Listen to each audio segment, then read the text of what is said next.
a world where not being seen is the same as not existing, there's a group of people who decided to commit a kind of social crime. They don't post photos, they don't show themselves, they don't participate in social media, and what's curious is that they don't seem insecure, not isolated, not lost. Still, something about them makes people uncomfortable, because they challenge the idea that, today, existing requires being seen. Maybe you're one of these people. Or maybe you live with someone like this. You most likely know someone like this. And deep down, there's a question that's rarely asked calmly. What goes on in the mind of someone who chooses not to expose themselves? In this video, we're going to decode the mind of these invisible people. You'll understand why not posting photos can actually be a sign, something much bigger than you imagine. If you enjoy reflections and exploring what goes on inside people's minds, subscribe to the channel. Here, the idea isn't to convince you of anything, it's to help you see what almost everyone ignores. There's an implicit promise when we talk about people who avoid posting photos on social media. The promise that, if we look closely enough, we'll find a simple fear, an obvious fragility, something easy to name: shyness, shame, low self-esteem, as if human behavior always needed a short explanation that fits neatly into a comfortable mental caption. But that promise usually fails, because many of these people aren't invisible in real life. They work, they relate, they take up space, they have opinions, they make decisions. They don't shrink when they enter a room. They don't avoid conversations.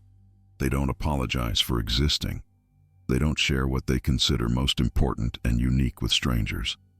And that changes everything. Social media doesn't ask only for an image.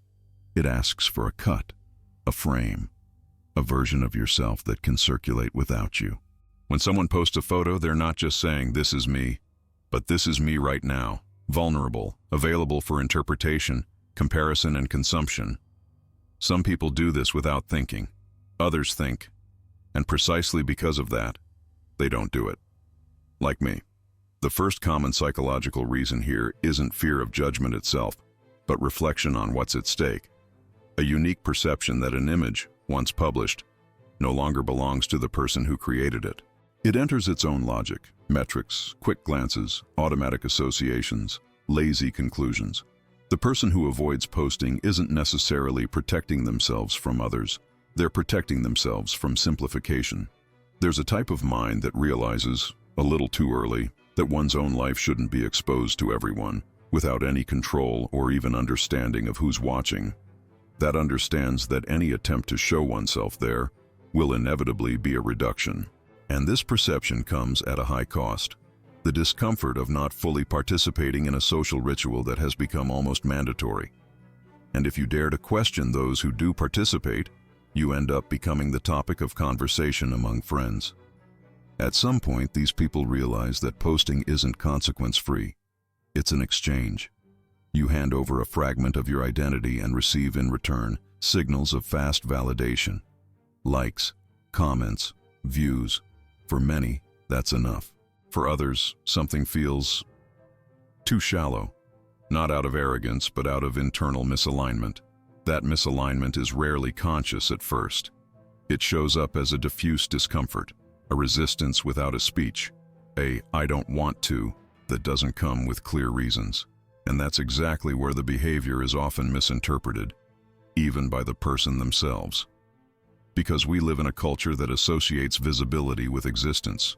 Whoever doesn't show themselves seems suspicious. Whoever doesn't expose themselves seems to be hiding something.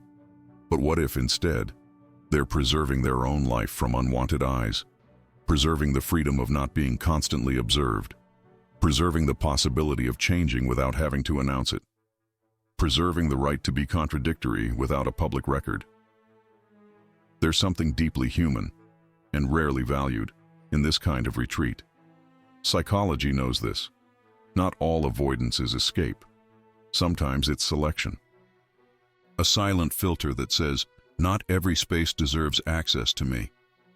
And that sentence, spoken or not, tends to cause discomfort in a world that confuses openness with authenticity.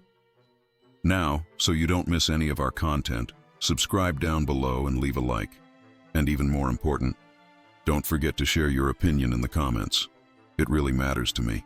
Now, there's another belief that's even more commonly misinterpreted. The idea that people who don't post photos must have some kind of problem with their own image.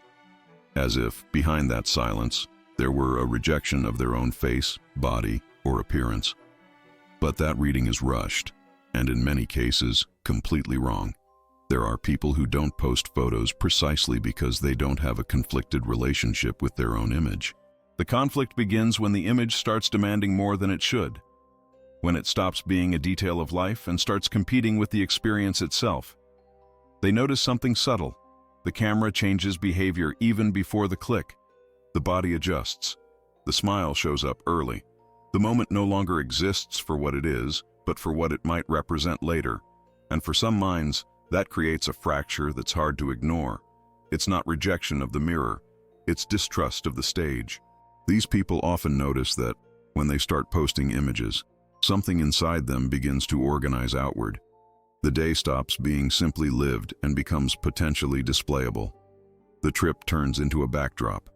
The meeting turns into a record. Silence turns into waste. And that shift, although normalized, comes with a real psychological cost.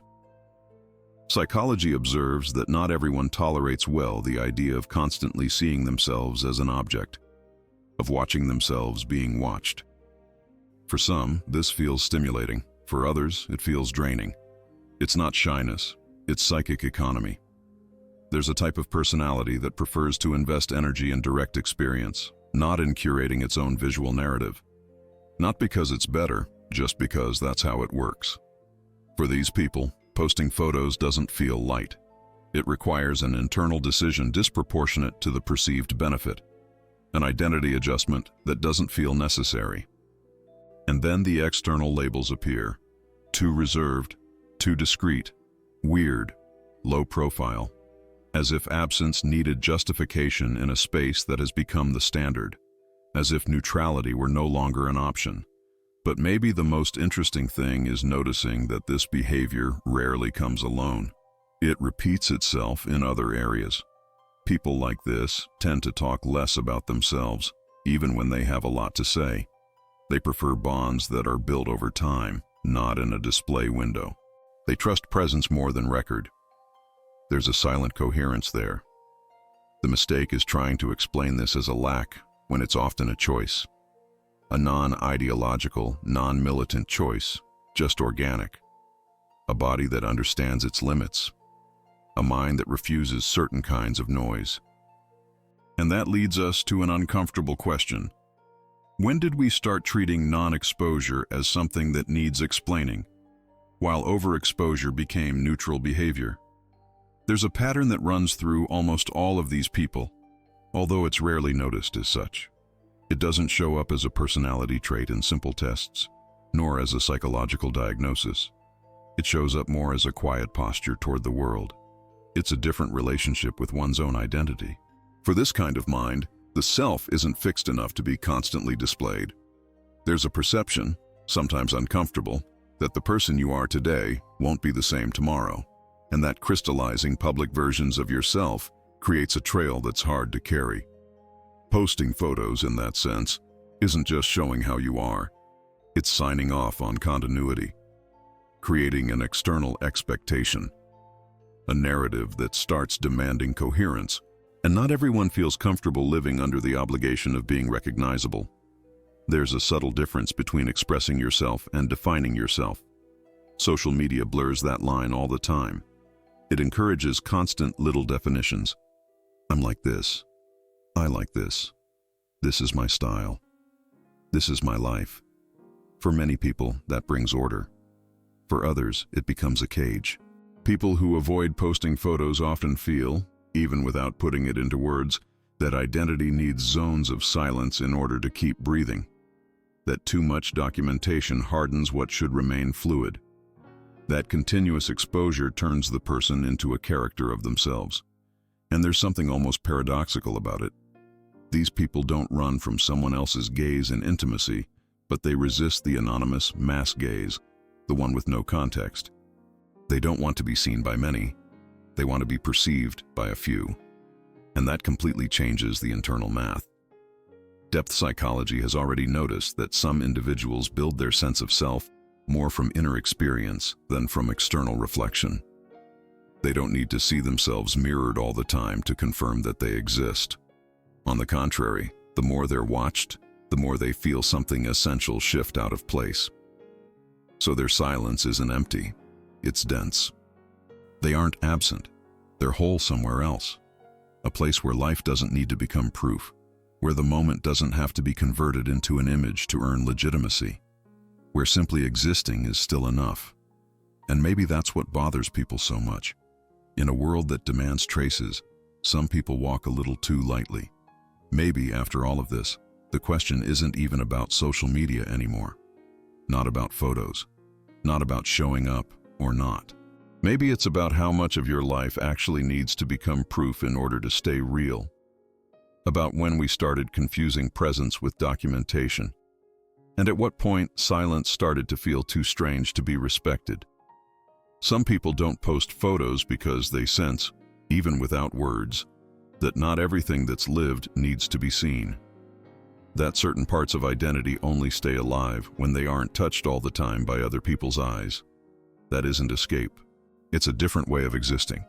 And if this kind of reflection stayed with you, not as an answer, but as an echo, maybe this channel is a place to keep thinking calmly, without noise, without the rush to conclude. Subscribe, not to receive ready-made truths, but to follow ideas that evolve little by little, like we do.